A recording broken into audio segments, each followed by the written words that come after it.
Hello बच्चों बच्चों I welcome you all of you to your प्यारे से चैनल फिजिक्स बाय प्रिंस। बच्चों आपने ऑलरेडी देखा होगा, मैंने ऑलरेडी 10th क्लास और 9th क्लास की सीरीज स्टार्ट की थी अभी ऑनलाइन। मैं ऑलरेडी कई ऑफलाइन क्लासेस लेता हूँ, कई ऑफलाइन क्लासेस में पढ़ाता हूँ। अब मैं ऑनलाइन आया हूँ तो ऑलरेडी मैंने 10th और 9th क्लासेस के कई वीडियो ऑलरेडी अपलोड कर चुका हूँ। राइट, आप चाहें तो मेरे चैनल पे देख सकते हैं। अब मैं 12th क्लास की सीरीज स्टार्ट करने जा रहा हूं क्योंकि 12th क्लास बोर्ड क्लास होती है।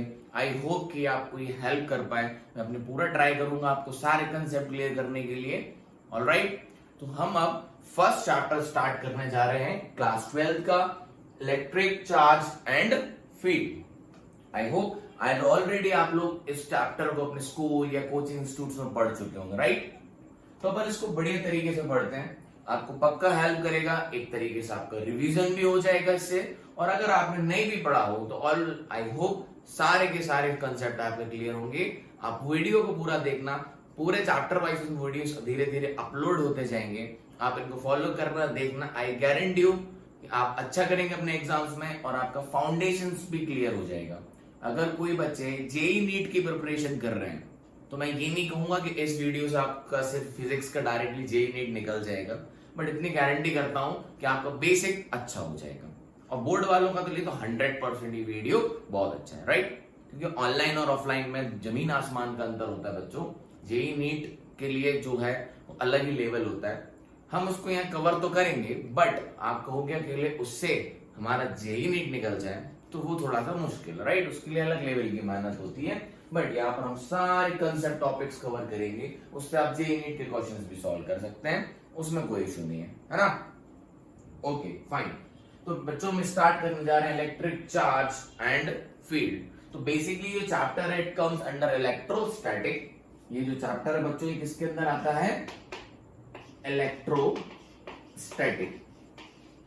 सर ये इलेक्ट्रोस्टैटिक क्या है बच्चों में? ये दिख ही रहा है नाम, स्टैटिक का मतलब होता है स्टेशनरी, है ना, ये पता है। डायनामिक्स का मतलब होता है चलना। तो बेसिकली ये पूरा चैप्टर डील करेगा चार्जेस से। ये पूरा चैप्टर डील करेगा, अभी अपन पढ़ेंगे कि चार्जेस क्या होते हैं, इनकी प्रॉपर्टीज क्या होती हैं। ये पूरा चैप्टर डील करेगा चार्जेस से। और किस टाइप के चार्जेस? स्टेशनरी। किस टाइप के चार्जेस बच्चों? स्टेशनरी। इस पूरे चैप्टर में हम देखेंगे कि अगर चार्ज स्टेशनरी है, मतलब यहाँ पर एक चार्ज रखा हुआ है। सर ये चार्ज क्या होता है, बार बार चार्ज बोल रहे हो? वेट आ जाएगा, आपको खुद पता है, छोटी क्लासेस से आप पढ़ते आ रहे हो कि चार्ज क्या होता है। क्या होता है? इलेक्ट्रॉन प्रोटॉन जो एटम के अंदर होते हैं वही तो चार्ज होते हैं। ठीक है, अभी उनको देखते हैं क्या है और उनकी प्रॉपर्टीज क्या है। बट मैं थोड़ा सा ओवरव्यू दे रहा हूँ आपको इस चैप्टर का। जो चैप्टर ये है इलेक्ट्रिक चार्जेस एंड फील्ड, तो चार्जेस समझ ही गए होंगे, electric charges electrons and protons basically. और ये किसके अंदर आता है? इलेक्ट्रोस्टैटिक के अंदर ये चैप्टर आता है जनरली। तो इसमें हम चार्जेस की कहानी पढ़ेंगे पूरी, कि अगर एक चार्ज लाके मैं यहां रख दूं तो उस चार्ज की वजह से पूरे इन्वायरमेंट में क्या होगा। क्या बात समझ में आई? कि अगर मैं एक चार्ज यहां पर लाके रख दूं तो इस पूरे इन्वायरमेंट में क्या क्या होगा, या मैं 2 3 4 5 8 10 चार्जेस इस पूरे इन्वायरमेंट में लाके रख दूं तो बच्चों इस इन्वायरमेंट में क्या क्या होगा, बेसिकली इन चार्जेस के बीच में क्या क्या होगा, इस सराउंडिंग में क्या क्या होगा, वो बेसिकली हम इस चैप्टर में देखेंगे। Basically charges stationary, stationary charge के कारण हमारे एनवायरनमेंट के अराउंड क्या क्या होगा वो इस चैप्टर में देखेंगे। क्या बात ठीक है? तो आओ बच्चों थोड़ी सी बातें करते हैं मटेरियल्स के बारे में। सर मटेरियल्स के बारे में, हाँ बच्चों आपने सुना ही होगा जो मटेरियल्स होते हैं, कुछ मटेरियल कंडक्टिव होते हैं, कुछ मटेरियल नॉन कंडक्टिव होते हैं। किसी को हम इंसुलेटर बोलते हैं और जो कंडक्टिव होते हैं उनको हम कंडक्टर्स बोलते हैं। ये बात तो आपको पता होगी। तो अपन दो मटेरियल्स की बात करते हैं, फिर उसके बाद हम चार्जेस में एंटर करेंगे। मैं कहता हूं बच्चों ये दो मटेरियल है, ये कंडक्टर है, एग्जाम्पल में इसको बोल देते हैं आयरन है या एल्यूमिनियम है। ये जो मैं बोलता हूं ये क्या है बोलो? ये अगर कंडक्टर है, मैं दूसरा एग्जांपल ले रहा हूं इंसुलेटर। ये क्या है बच्चों? इंसुलेटर है। और मैं कह सकता हूं ये क्या है? वुड है। और ये क्या है? आयरन है। बच्चों आपको पता होगा कि जो आयरन है वो इलेक्ट्रिसिटी भी पास करता है, राइट? और मैग्नेटिज्म भी शो करता है ना।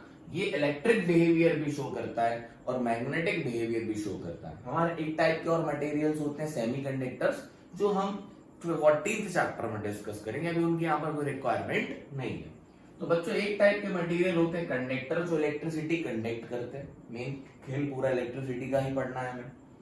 और एक होते हैं जो इलेक्ट्रिसिटी कंडक्ट नहीं करते हैं। उसके बाद ये मैग्नेटिज्म भी शो करते हैं, मैग्नेटिक बिहेवियर। आप मैग्नेट लेके आओ, आयरन उस पर चिपक जाएगा। दूसरी बात, जो बच्चा वुड होता है वो मैग्नेटिक बिहेवियर शो नहीं करता। इसका मतलब बच्चों इसके पास ऐसी कुछ प्रॉपर्टी है जिसकी वजह से ये इलेक्ट्रिक और मैग्नेटिक बिहेवियर शो करता है, और बच्चा इसके पास ऐसी वो प्रॉपर्टी नहीं है, इसलिए ये शो नहीं करता है। क्या बात समझ में आई? हाँ सर समझ गए। कुछ ना कुछ इसके पास तो है जो इसके पास नहीं है, इसलिए ये इलेक्ट्रिक मैग्नेटिक बिहेवियर शो करता है और ये नहीं करता। सिंपल सी बात।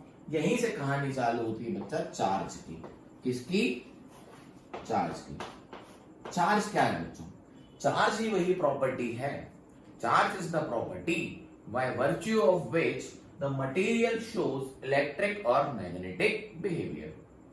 सर ये क्या बोल दिए? हाँ बेटा, charge is the property by virtue of which the material shows electric and magnetic behaviour. मतलब इन चार्ज की वजह से ही कोई मटेरियल जो होता है वो मैग्नेटिक और इलेक्ट्रिक बिहेवियर शो करता है।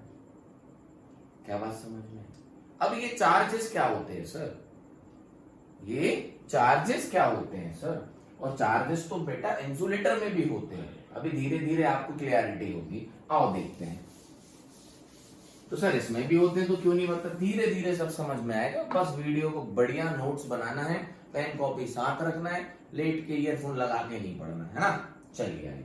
तो चार्ज क्या है? आओ बच्चों, तो हम चलते हैं एटम के अंदर। एटम क्या होता है सबको पता है, the smallest particle that is present in any substance which is known as atom. अब बच्चों एटम क्या होता है? सर एटम ये होता है कि एटम के अंदर न्यूक्लियस होता है।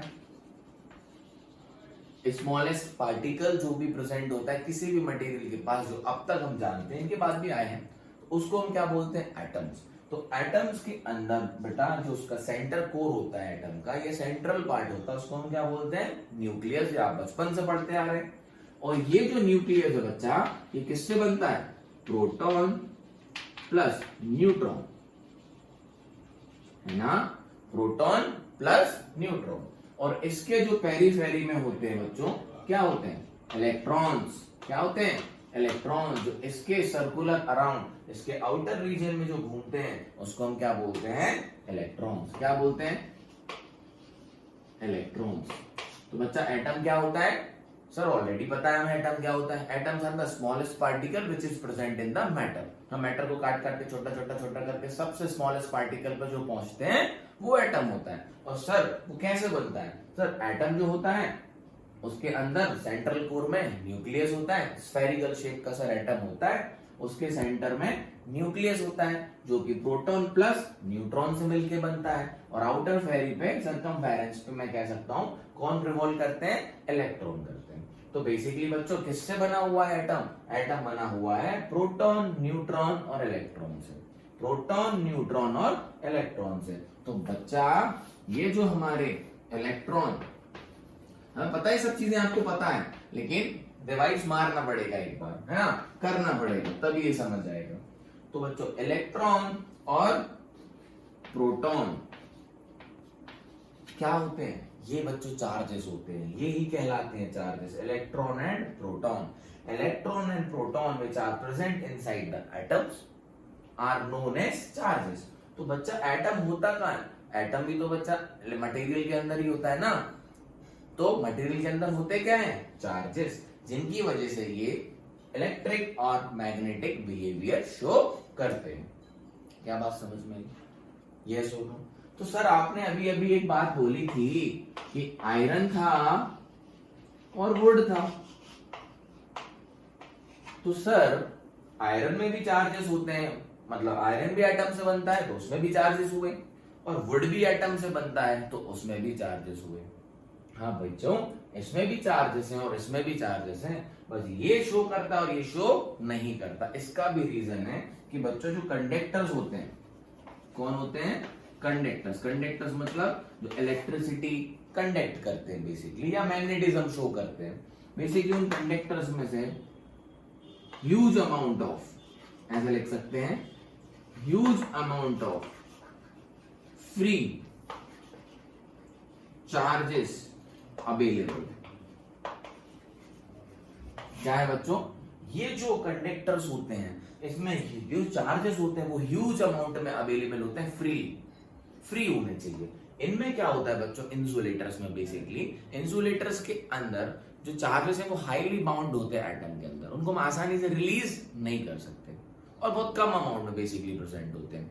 तो मेटल्स में क्या होता है? मेटल्स बोल सकता हूँ या कंडक्टर्स बोल सकता हूँ, उसमें huge amount of free charges present होते हैं, huge amount of free charges present होते हैं, प्लस वो फ्रीली अटैच होते हैं। इस इलेक्ट्रॉन को मैं इजीली यहां से निकाल सकता हूँ, किस केस में? कंडक्टर्स में। और ऑलरेडी बहुत सारे फ्री इलेक्ट्रॉन्स अवेलेबल होते हैं। इन केस ऑफ इंसुलेटर्स ऐसा नहीं होता है, वो हाईली बाउंड होते हैं, हम उनको इजीली इलेक्ट्रॉन्स को निकाल नहीं सकते। ये आपको समझ में आएगा मैं क्यों बोल रहा हूँ इलेक्ट्रॉन्स को निकालना करना लेटर ऑन।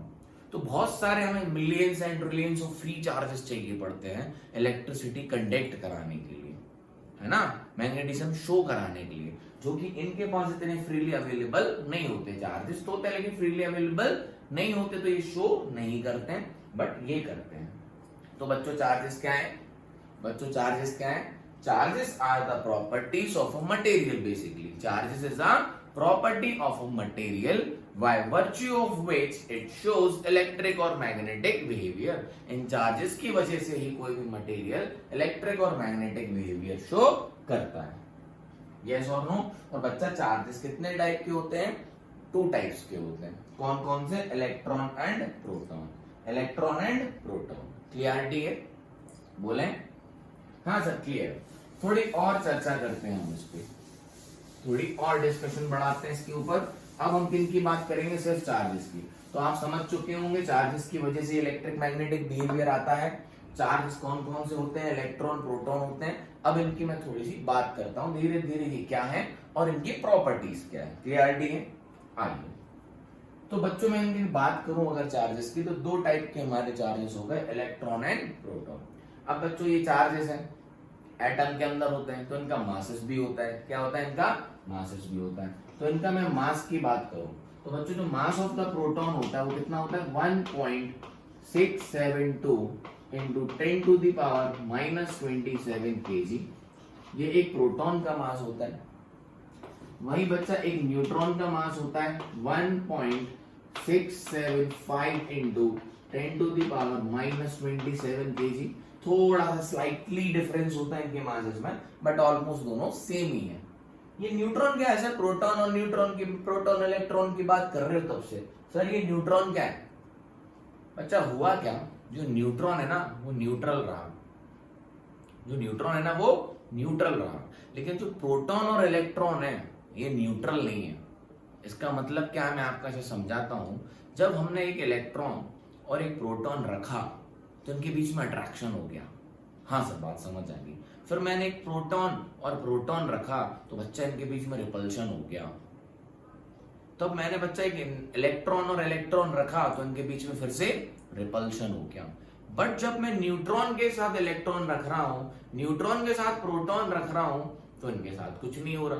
न्यूट्रॉन और न्यूट्रॉन रख रहा हूं तो कुछ नहीं हो रहा। बाकी इलेक्ट्रॉन और प्रोटॉन के साथ तो हो रहा है। तो हमने कहा इनके ऊपर एक प्रॉपर्टी है जिसको हमने चार्ज बोला। इनको हमने चार्ज बोला तो हमने बोला इनके ऊपर एक एनर्जी, एक चार्ज है।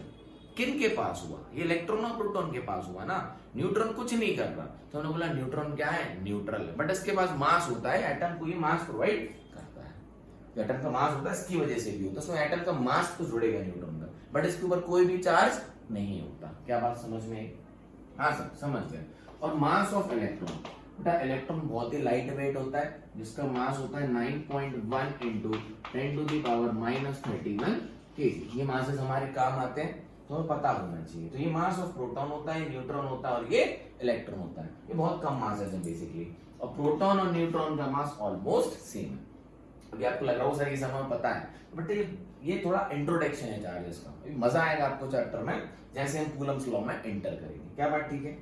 तो बच्चों प्रोटॉन दो टाइप के होते हैं, एक पॉजिटिव और एक नेगेटिव। अभी हमने क्या बोला, प्रोटॉन दो टाइप, चार्जेस दो टाइप के होते थे, एक इलेक्ट्रॉन और एक प्रोटॉन।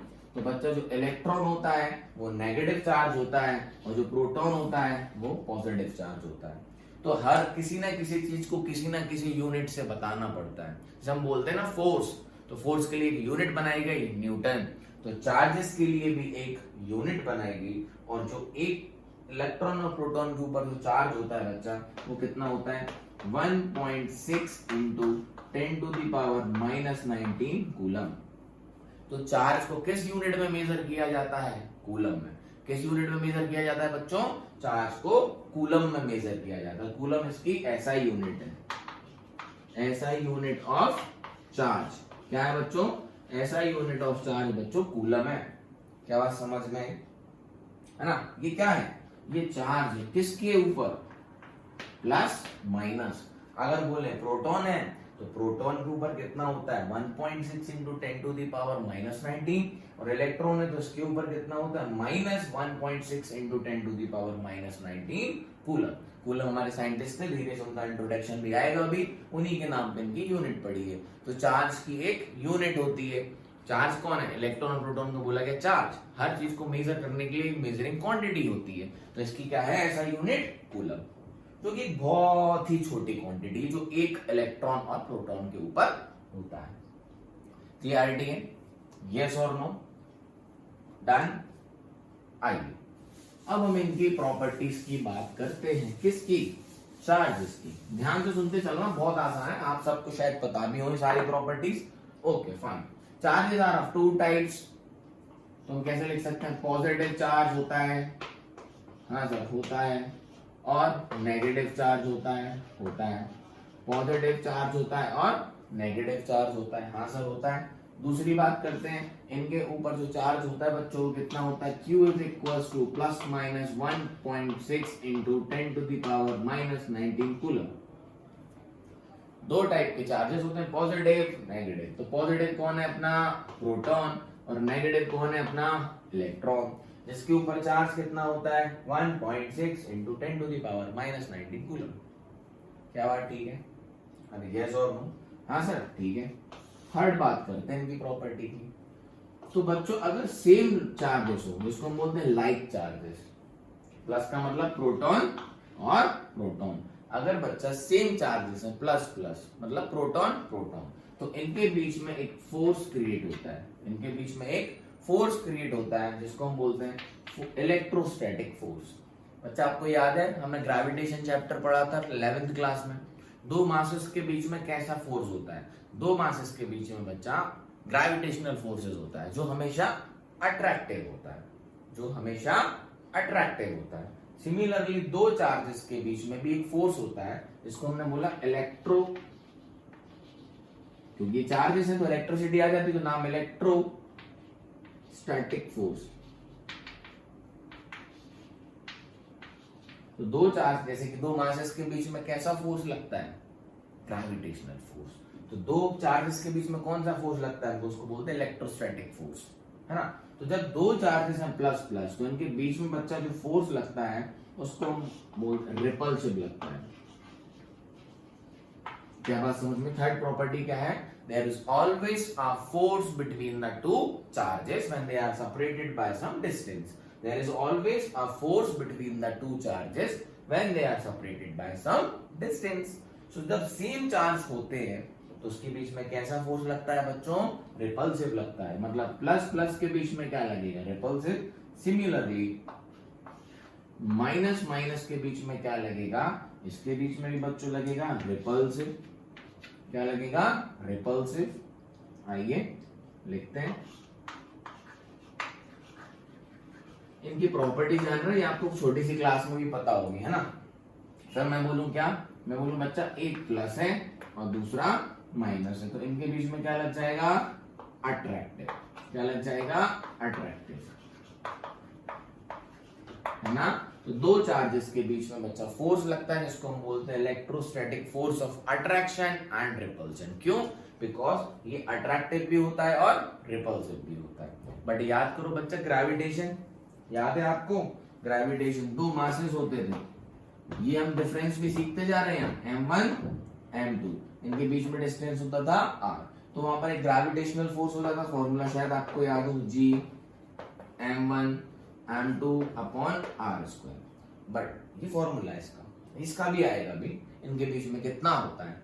बट ये जो फोर्स है बच्चा वो हमेशा क्या होता है? अट्रैक्टिव। ग्रेविटेशनल फोर्स कैसा होता है? हमेशा अट्रैक्टिव। वो हमेशा किसके बीच में होता है? दो मासेस के बीच में। तो चार्जेस के बीच में बच्चा कैसा फोर्स होता है?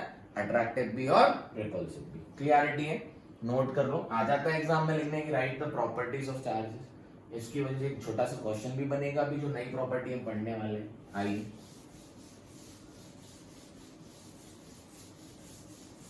फोर्स सुनिए, चार्जेस आर क्वांटाइज्ड। इंपॉर्टेंट है बच्चा ये, charges are quantized. Charges are quantized. Sir ये क्या है? बच्चों जो चार्जेस होते हैं बॉडी में वो नंबर्स में प्रेजेंट होते हैं। मैं कहता हूं अगर ये जो बॉडी है इसके पास 4 प्लस चार्जेस है, वैसे तो जनरली बॉडी क्या होती है? न्यूट्रल, क्योंकि एक जो एटम होता है उसके अंदर number of electrons and number of protons क्या होते हैं? सेम होते हैं। तो माइनस प्लस क्या हो गया? सेम। चार्जेस कैसे ऐड होते हैं? चार्जेस ऐसे एडिटिव प्रॉपर्टी, स्केलर की तरह ऐड होते हैं। जैसे कि मैं बोलूं आपको कि एक इलेक्ट्रॉन है और एक प्रोटॉन है, तो इलेक्ट्रॉन हो गया माइनस ई, प्रोटॉन हो गया प्लस ई। बोलो तो कितना हो गया? 0। मैं कहता हूं दो है, दो इलेक्ट्रॉन है, तो माइनस ई प्लस माइनस ई, तो कितना हो गया? -2e चार्ज हो गया। मैं कहता हूं दो प्रोटॉन है, तो बच्चा कितना हो गया? 2e। मैं बोला हूं एक इलेक्ट्रॉन है तो -e, तो कितना आ गया? 2। तो बेसिकली जो चार्जेस होते हैं बच्चों यार एडिटिव होते हैं। क्या होते हैं? एडिटिव, उनको ऐड किया जाता है। और जो नेट चार्ज होता है किसी भी चीज पे, जो कि नेट, ये मैं एक एडिटिव प्रॉपर्टी बता रहा हूँ, charges are additive in nature, और इसको हम जैसे ऐड करते हैं, जो नेट सम आता है वो स्केलर क्वांटिटी, मतलब स्केलर ही ऐड होते हैं। माइनस वाला माइनस, प्लस वाला प्लस, तो जो नेट बनेगा इनका सम बनेगा। जिस तरीके से मैंने आपको एक्सप्लेन किया है, तो ये चार्जेस की एडिटिव प्रॉपर्टी होती है। तो सर ये क्वांटाइज्ड क्या होता है? अच्छा, क्योंकि इसी से ये क्वांटाइज्ड समझ में आता। बच्चों जो चार्जेस होते हैं ना वो नंबर्स में अवेलेबल होते हैं। कैसे सर? मैंने कहा बच्चों इसके पास कितने चार्जेस हैं जो एक्स्ट्रा है, तो मैंने कहा 1 2 3 4। कितने चार्ज इसके पास? 4 चार्ज। कितने हैं? 4 चार्ज। क्या इसके पास 1.5 चार्ज हो सकता है? नंबर्स बोल रहा हूं मैं, चार्ज की वैल्यू 1.5 कूलम हो सकती है बच्चा, कंफ्यूज मत होना। चार्जेस की वैल्यू 1.5 कूलम हो सकती है कि बहुत सारे चार्ज को जोड़ा तो कितना बन गया? 1.5 कूलम या 0.6 कूलम, ये तो उसकी यूनिट है। मैं नंबर्स की बात कर रहा हूं। क्या नंबर ऐसे हो सकते हैं कि इसके पास 1.5 प्रोटॉन्स है या 1.5 इलेक्ट्रॉन है? नहीं। तो charges are always available in a integral multiple of a charge. किसी भी बॉडी के पास जो चार्ज होता है, चार्जेस आर इंटीग्रल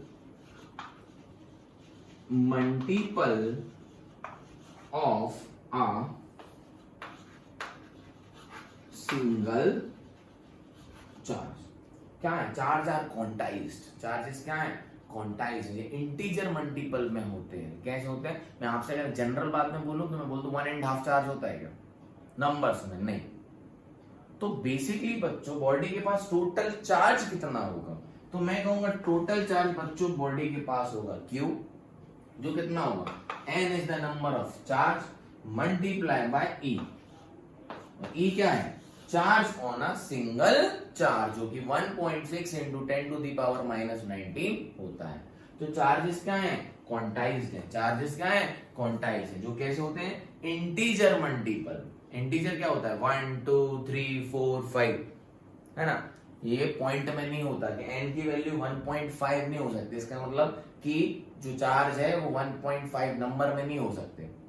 हाँ, उनका मल्टीपल करके चार्ज की वैल्यू इतनी हो सकती है। क्या बात समझ में है?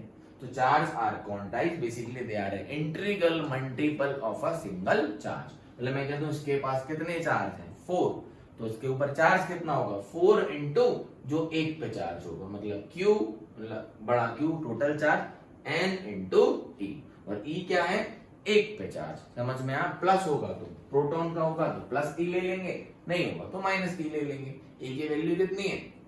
1.6 into 10 to the power minus 19। I hope आपको समझ में आ गया होगा क्वांटाइज। बेसिकली ये जो चार्ज है वो नंबर्स, इंटीजर नंबर्स में अवेलेबल होते हैं, 1 2 3 4। ऐसा नहीं बोल सकता हूँ कि इसके पास 1.5 प्रोटॉन है या 2.5 प्रोटॉन है या 1.6 प्रोटॉन है। कितने हो सकते हैं? 1 या तो 2 या तो 3। और टोटल चार्ज कितना होगा? जोड़ लो। इस पे कितना है? 1.6 into 10 to the power minus 19। इस पे भी कितना है? 1.6 into 10 to the power minus 19। इनको जोड़ते चले जाओ। ये इलेक्ट्रॉन के साथ होगा।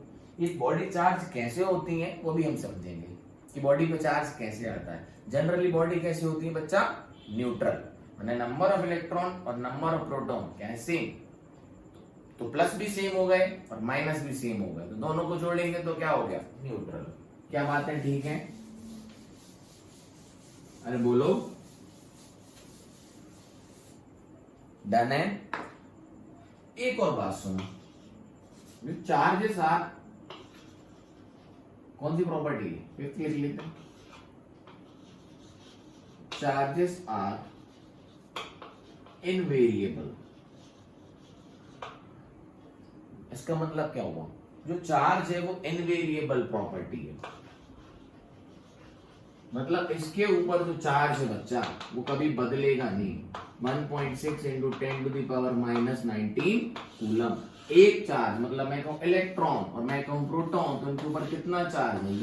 ये कब इनवेरिएबल है, इनवेरिएंस। ये किसी कंडीशन में चेंज नहीं होगा। मेरी बात समझना, मैं बोलूं कि इलेक्ट्रॉन का चार्ज इतना है यहाँ पे, तो इस इलेक्ट्रॉन को आप कहीं भी ले जाओ, उसका चार्ज कितना रहेगा? इतना ही रहेगा। मैं कह रहा हूं उसको स्पीड ऑफ लाइट से दौड़ा लो। किसको?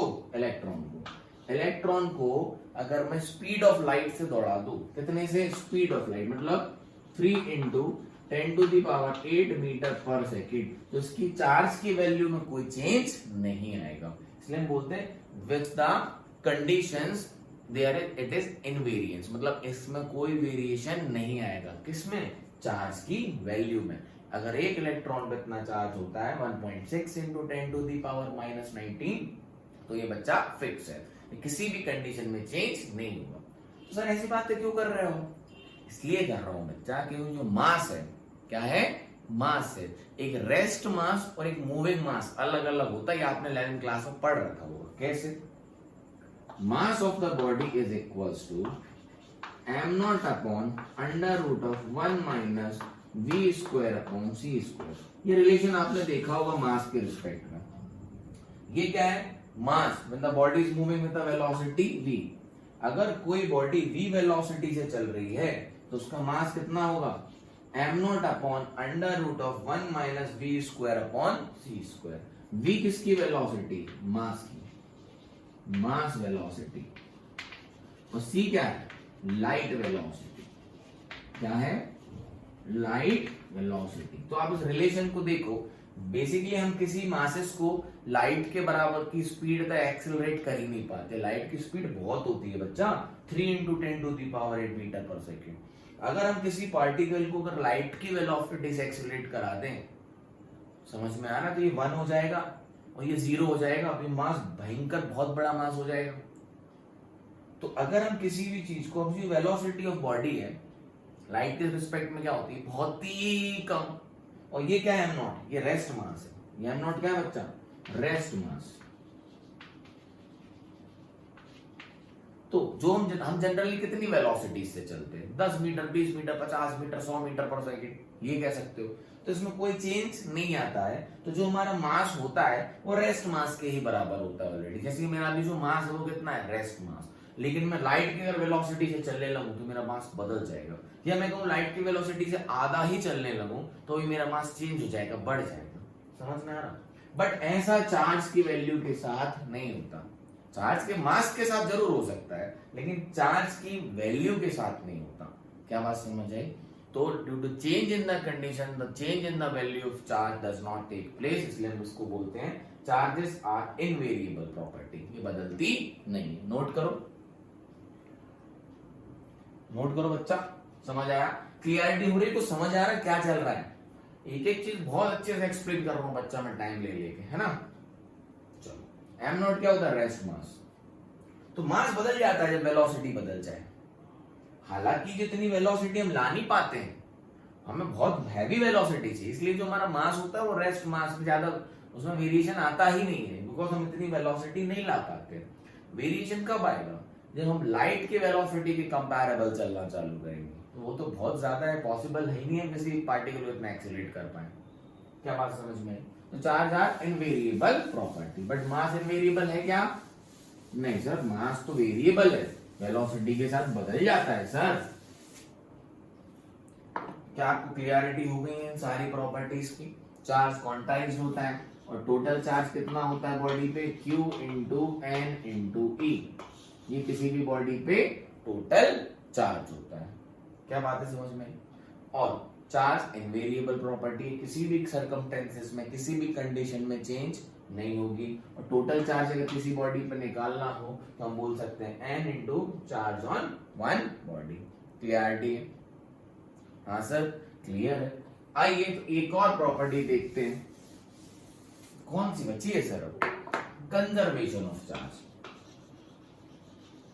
कंजर्वेशन ऑफ चार्ज, सर ये क्या है बच्चों? कंजर्वेशन का मतलब क्या होता है? कंजर्वेशन हम उनको बोलते हैं which can not be created nor be destroyed.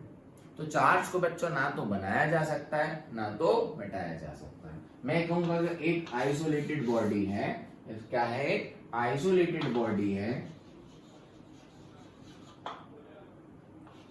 क्या एक आइसोलेटेड बॉडी है, तो इसके अंदर जितने चार्ज हैं उतने ही रहेंगे, बदलेंगे नहीं। और मैं कहता हूं अगर दो बॉडी है, ये बॉडी 1, ये बॉडी 2, ये बॉडी 1, ये बॉडी 2, इसके नंबर के पास कुछ चार्जेस है, मैं कहता हूं 20 बोल देता हूं, 50, इसके पास मैं कहता हूं 100 है, तो टोटल कितने हुए बच्चा?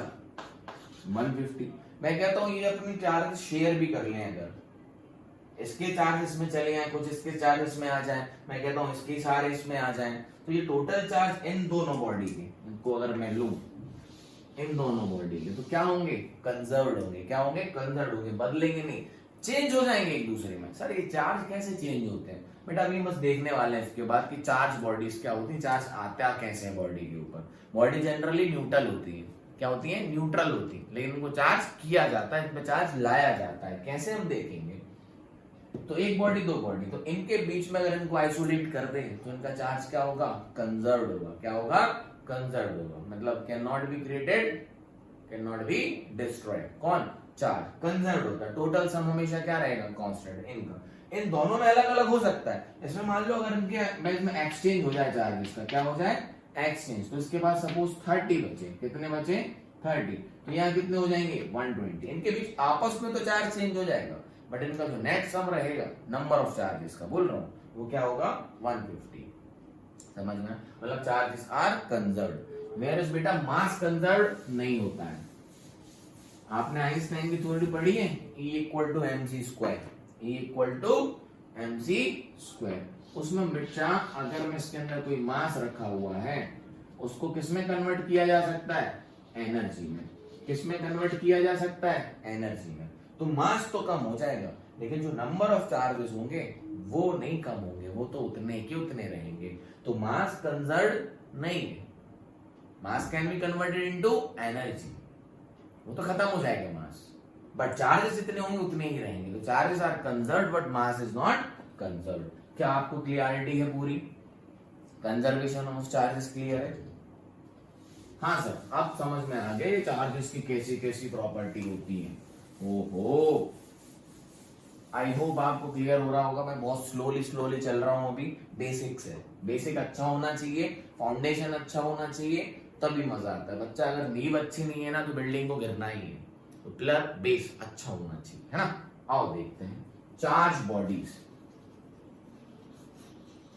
चार्ज बॉडीज ये क्या होती है सर चार्ज बॉडी? बच्चों आइए, एक जो बॉडी होती है जनरली, जो बॉडी होती है उसके पास क्या होते हैं बच्चा? एटम्स होते हैं। क्या होते हैं? एटम्स होते हैं।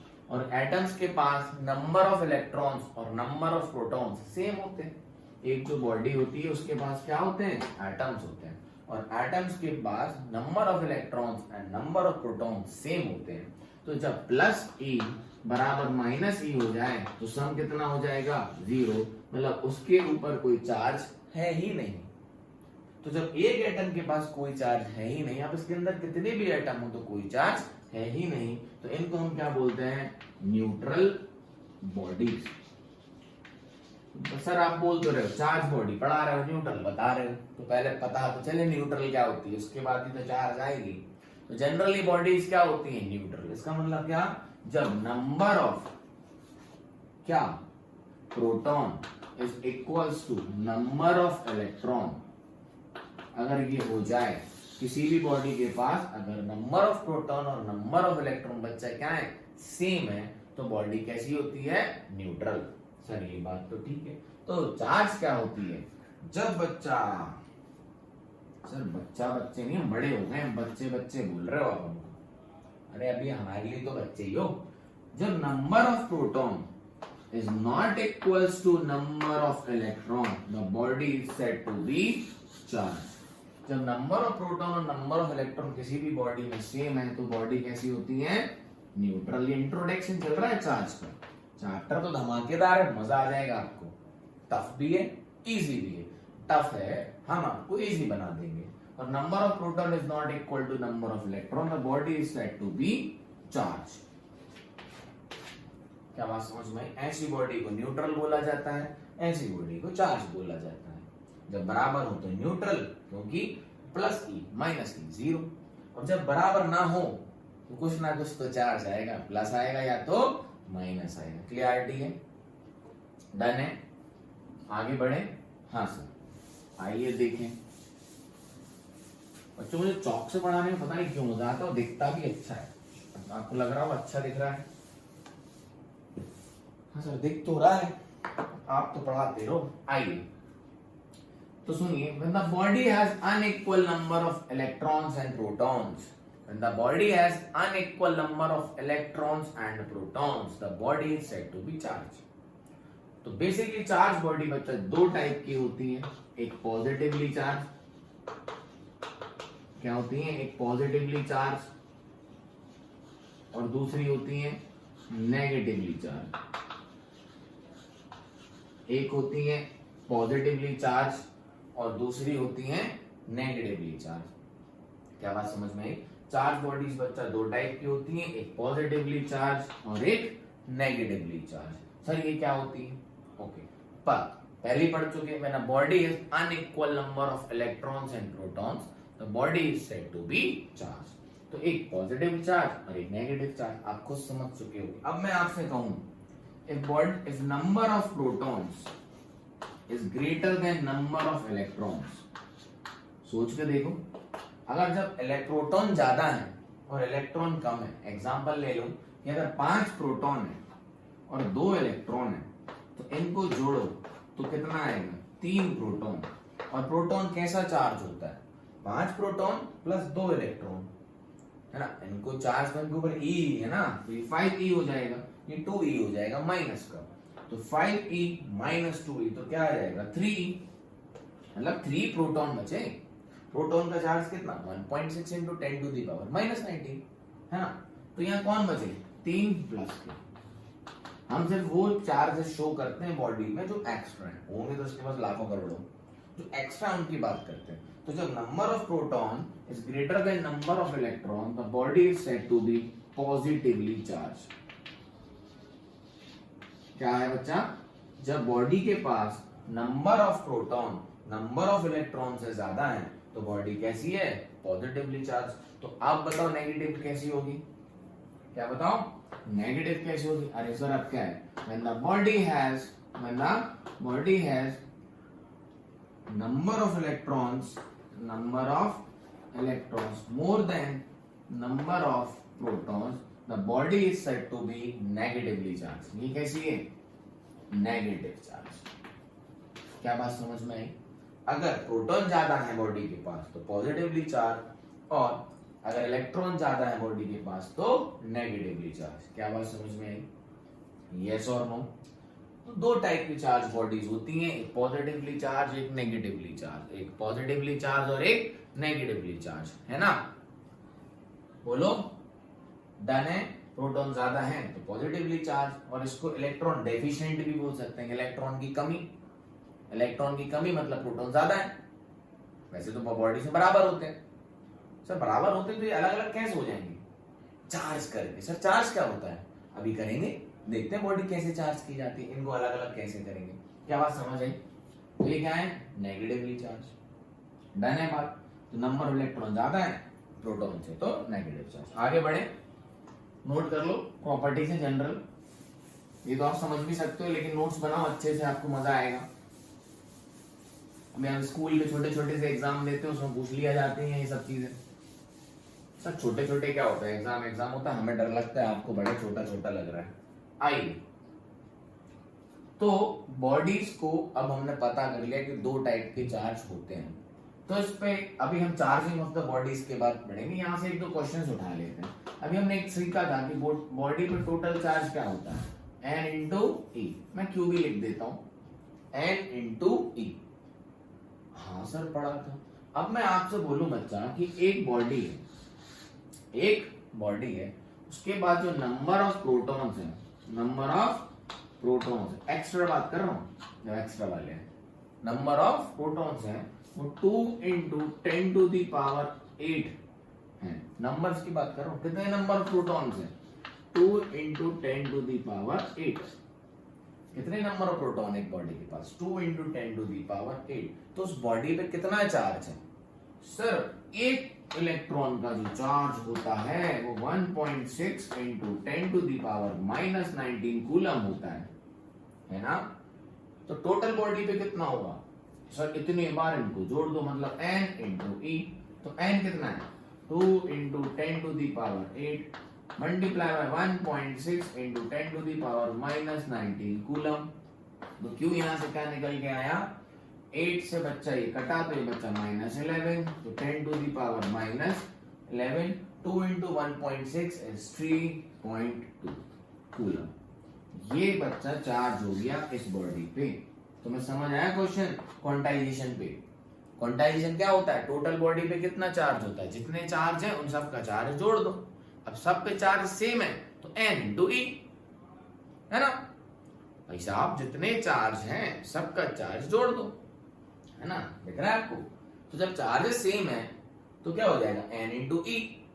तो अब इस बॉडी के पास कितने नंबर ऑफ प्रोटॉन्स? जो एक्स्ट्रा होते हैं उनकी बात होती है। 10 2 into 10 to the power 8, n होगा अपना 2 into 10 to the power 8, e की वैल्यू है 1.6 into 10 to the power -19। Multiply कर दो, आंसर क्या होगा? Plus charge. कैसा चार्ज है? प्लस चार्ज है, पॉजिटिवली चार्ज बॉडी है बच्चा। ये आया कि नहीं? डन है? बोलो हाँ सर समझ आ गया। आगे बढ़े, बोलो हाँ सर आगे बढ़े। बढ़ जाओ, क्या ही रखा। अब मैं यहां से एक क्वेश्चन दे रहा हूं, how many charges do a body have? How many charges, numbers, how many number of charges do a body have so that the charge on body is 1 coulomb. देखो क्या कह रहा है बच्चा, एक चार्ज होता है तो बॉडी के ऊपर कितना चार्ज होता है? एक चार्ज होता है अगर उसके पास तो बॉडी के ऊपर कितना चार्ज होता है?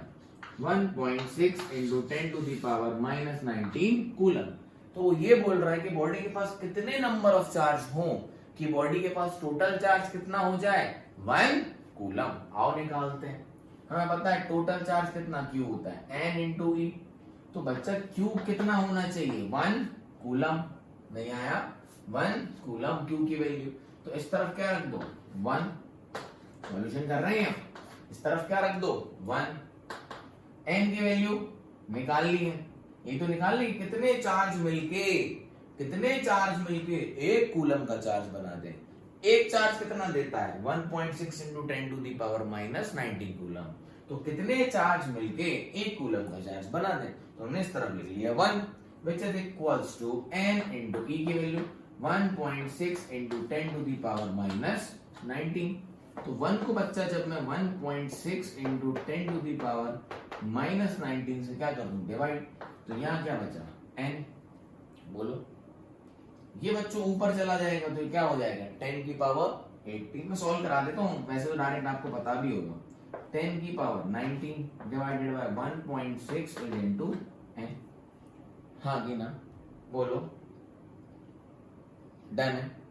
तो देखो इसको और कैसे कर सकते हैं, मैं तो लिख भी सकता हूँ डायरेक्ट आंसर आपको बता रहा हूँ, तो इसको ऐसे लिख सकते हैं 10 इंटू 10 टू दी पावर 18, अरे 10 टू दी पावर 19 को क्या लिख सकता हूँ 10 इंटू 10 टू दी पावर 18, नीचे कितना है 1.6 आया कि नहीं, अब 10 को 1.6 से डिवाइड कर दो, तो याद कर लेना, और अप्रोक्सीमेटली ये आएगा 6.67 into 10 to the power 18, approximately लिख दिया मैंने। आप ऐसे निकाल लेना, 10 को 1.6 से डिवाइड करना, 6.6 समथिंग आएगा इंटू 10 टू दी पावर 18, मतलब इतने नंबर ऑफ चार्ज मिलके, करोड़ों अरबों बेटा, इतने नंबर ऑफ चार्ज मिलके एक कूलम का चार्ज बनाते हैं बेटा। एक कूलम का चार्ज बहुत बड़ा चार्ज होता है, जो हमें कभी चैप्टर आएगा सेकंड चैप्टर, उसमें कैपेसिटर आएगा, तो मैं आपको बताऊंगा अगर एक कूलम का चार्ज अगर किसी सरफेस पे डालना है तो उसका एरिया अप्रोक्सीमेटली अर्थ के एरिया के बराबर आता है। सर क्या बोल रहे हैं, हाँ, अगर एक कूलम का चार्ज अगर मुझे किसी सरफेस पे फैलाना हो ना, तो अप्रोक्सीमेटली मुझे अर्थ के बराबर का एरिया चाहिए पड़ेगा, तो सोचो कितना बड़ा होता होगा एक कूलम का चार्ज, फैलाने के लिए बोल रहा हूं मैं, वो आपको समझ आ जाएगा जब मैं बताऊंगा। तो आप ये समझो कि तो एक कूलम का चार्ज बनाने के लिए मुझे या तो प्लस का या तो माइनस का कितने नंबर चाहिए पड़ते हैं 1.6 into 10 to the power minus sorry plus 80, minus नहीं, नंबर ऑफ चार्ज माइनस नहीं है, 6.6 into 10 to the power 80 number of charge. Note करो,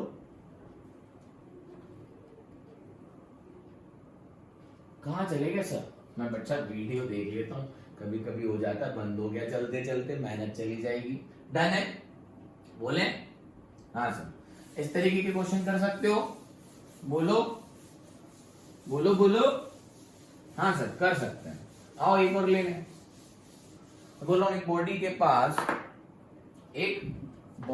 पास अभी मैं चार्जिंग पढ़ नहीं, एक बॉडी के पास कितना चार्ज है, आओ देखें, मैं कहता हूं बॉडी के पास बच्चा 0.5 कूलम का चार्ज, एक बॉडी के पास माइनस कर लेते हैं, एक बॉडी के पास माइनस का 0.5 कूलम चार्ज है, तो आपको ये बताना है बॉडी का नेचर कैसा है, मतलब किस नेचर से चार्ज है ना, बॉडी का नेचर क्या है और नंबर ऑफ चार्जेस कितने हैं, नंबर ऑफ चार्जेस, बॉडी के पास कौन से चार्जेस हैं और नंबर ऑफ चार्जेस कितने हैं, तो उसके पास कितना चार्ज है माइनस 0.5 कूलम, तो माइनस का मतलब तो पहली बात कैसा चार्ज है इलेक्ट्रॉन, ये तो हमने बता दिया, बॉडी कैसी चार्ज है नेगेटिवली, तो मतलब कौन है इलेक्ट्रॉन, तो कितना चार्ज है Q is equals to n into E, Q की वैल्यू कितनी है 0, अब माइनस नहीं लगा रहा हूं क्योंकि माइनस का मतलब बेसिकली क्या हो गया इलेक्ट्रॉन्स, तो 0.5 इंटू n इंटू E की value 1.6 into 10 to the power minus 19 coulomb, coulomb से कूलम कट गया, अरे ये भी तो 0.5 कूलम है, ये भी कूलम कूलम कूलम कट गया, नंबर की कोई यूनिट नहीं होती तो नंबर आ जाएगा, कैसे आ जाएगा 0.5 divided by 1.6 into 10 to the power minus 19 is equals to n, clarity है, ये ऊपर पलटी कर लो तो ये हो जाएगा 0.5 into 10 to the power plus 19 multiply by 1 point divided by 1.6, खत्म, तो n क्या होगा 2 जीरो इधर ला दो, तो ये हो जाएगा 5 into 10 to the power 18 by 1.6, अब सॉल्व तो आप करोगे, सॉल्व मैं यहाँ कराऊंगा नहीं, छोटा सा कैलकुलेशन है, मैं कभी भी ऑफलाइन क्लासेस में भी सॉल्व नहीं कराता हूँ। सॉल्व करा दो बच्चा फट से आंसर लिख लेता है। मैं सच बता रहा हूँ बच्चों, इफेक्ट बात है। अगर मैं इसको भी सॉल्व कर दूं यहाँ पे, कर दूंगा, कोई बड़ी चीज थोड़ी ना, आप भी कर लोगे। बट अगर मैंने सॉल्व कर लिया तो आप प्रैक्टिस नहीं करते हो और आप थोड़ी सी इतनी से भी मिस्टेक कराओगे, फॉर्मूला लगा लोगे, सब लिख दोगे, लेकिन कैलकुलेशन में मिस्टेक कर दी। तो मेरे वीडियोस हैं, आपको लास्ट में कैलकुलेशन में आपसे करवाऊंगा और इतना आपको करना पड़ेगा अगर पढ़ाई करनी है तो ये आप सॉल्व कर लोगे। और इतने नंबर ऑफ चार्जेस होंगे जब उसके पास 0.5 कूलम का चार्ज है। नेगेटिव का मतलब इलेक्ट्रॉन होंगे। क्या बात ठीक है? बोलो हाँ सर ठीक है। आगे बढ़ते हैं। अब देखो charging process, charging of body, फटाफट समझेंगे, इसमें कोई रॉकेट साइंस नहीं है। चार्जिंग ऑफ बॉडी, तो बच्चा जनरली बॉडी कैसी होती है? न्यूट्रल। बॉडी कैसी होती है? न्यूट्रल। बॉडी कैसी होती है? न्यूट्रल। फिर हम उनके पास चार्ज आ जाता है कैसा? पॉजिटिव। फिर कैसे चार्ज हो जाती है? पॉजिटिव और नेगेटिव। तो ये पॉजिटिव और नेगेटिव चार्ज हम कैसे लाते हैं? जब इनके पास unequal number of electrons and protons हो जाए, मतलब प्लस मतलब इलेक्ट्रॉन, सॉरी प्रोटॉन, और माइनस मतलब इलेक्ट्रॉन। तो दो तरीके से बॉडी चार्ज हो जाती है, पॉजिटिवली और नेगेटिवली। बेसिकली यहाँ पर बच्चों तीन मेथड्स होते हैं चार्जिंग करने के। एक होता है कंडक्शन, एक होता है कंडक्शन, दूसरा इंडक्शन और तीसरा friction. Process of charging the body, process of charging the body. So basically there are three process of charging the body: conduction, induction and friction. फटाफट से देखते हैं ये कंडक्शन और इंडक्शन और फ्रिक्शन क्या होते हैं। तो नंबर 1 हेडिंग डाल दो कंडक्शन, नंबर 1 हेडिंग डाल दो कंडक्शन। क्या है?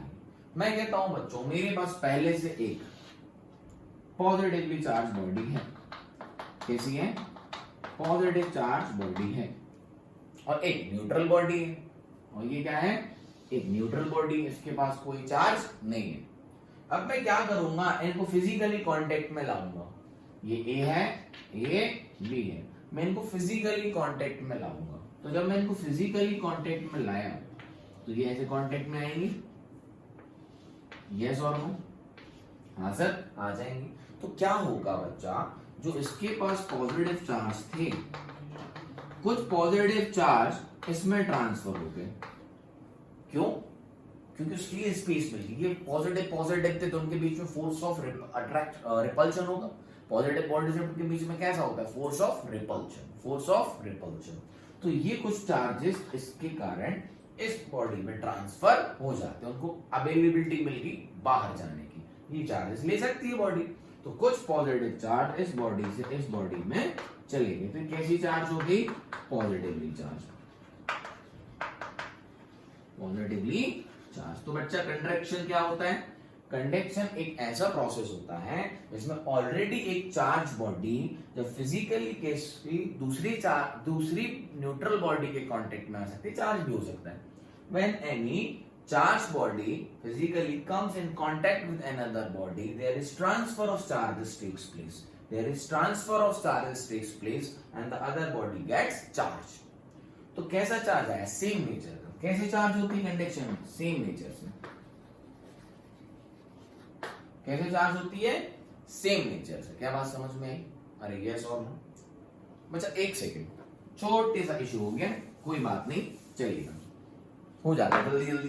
क्या हो रहा है बच्चा, इसके पास कैसे चार्ज थे? पॉजिटिव। एक बात दिमाग में डाल लो, कभी भी पॉजिटिव चार्ज ट्रांसफर नहीं होते।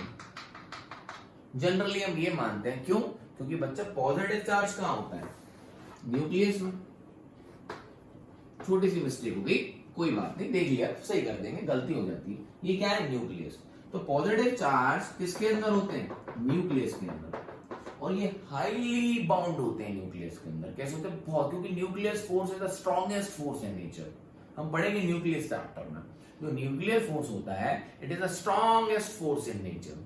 तो ये प्रोटॉन कहाँ है? उसी के अंदर तो है। तो इनको इजीली प्रोसेस से तोड़ा नहीं जा सकता, या निकाला नहीं जा सकता, वो प्रोसेस अलग है, तो हम न्यूक्लियस चैप्टर में समझेंगे। तो प्रोटॉन्स को बच्चा इजिली प्लस चार्ज को बॉडी से निकाला नहीं जाता, तो क्या ट्रांसफर होते हैं? इलेक्ट्रॉन्स। एक बॉडी से दूसरे बॉडी में बेसिकली क्या ट्रांसफर होते हैं? इलेक्ट्रॉन्स। क्या होते हैं? इलेक्ट्रॉन्स। तो बच्चा जब हम इन दोनों बॉडीज को क्या लाएंगे? कांटेक्ट में। किसको? इन दोनों बॉडीज को जब हम कांटेक्ट में लाएंगे, ये कैसी थी? Plus charge. और दूसरी बॉडी भी बच्चा जब हम इसके कांटेक्ट में लाए तो क्या हुआ?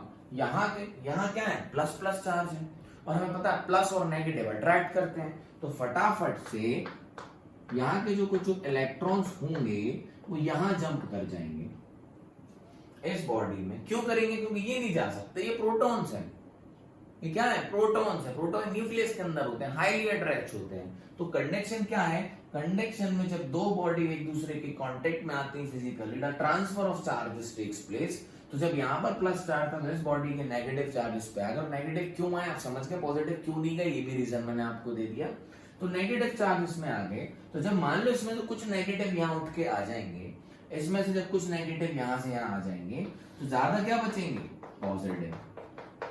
तो ये बॉडी कैसी चार्ज हो जाएगी? पॉजिटिवली चार्ज हो जाएगी। क्या बच्चे समझ आया? जब इसमें से कुछ नेगेटिव चार्ज उठ के इसमें आ जाएंगे तो ज्यादा क्या बचेंगे इसमें? पॉजिटिव। तो बॉडी कैसी चार्ज हो जाएगी? पॉजिटिव। तो कैसी चार्ज होती है बॉडी? Same nature. अगर पॉजिटिव कांटेक्ट में लाओगे तो दूसरी बॉडी पॉजिटिवली चार्ज होगी। सिमिलरली अगर मैं कहूं कि नेगेटिवली चार्ज करना है, तो मैं कहूं अगर नेगेटिवली चार्ज करना है, ठीक है, तो बच्चा क्या होगा? पहले से हमारे पास एक बॉडी है, ये नेगेटिवली चार्ज है, दूसरी बॉडी थी, फिर हमने इसको उसके कांटेक्ट में लाए, तो जैसे इनका कांटेक्ट होगा तो जो इलेक्ट्रॉन थे वो इस बॉडी में ट्रांसफर हो जाएंगे। तो इसके पास क्या ज्यादा हो जाएंगे? इलेक्ट्रॉन्स। अभी तो ये न्यूट्रल थी ना, और नेगेटिव के कांटेक्ट में आ जाएगी तो कैसी चार्ज हो जाएगी? नेगेटिव। तो नेचर कैसा हो गया? सेम ही तो हो गया। अरे यस और नो? तो नोट कर लो, what is conduction? In conduction when already charged body comes in contact with a neutral body and transfer of charging takes place. So basically electrons transfers takes place and the body gets charged, and the body gets charged of same nature. Got it? Note it down.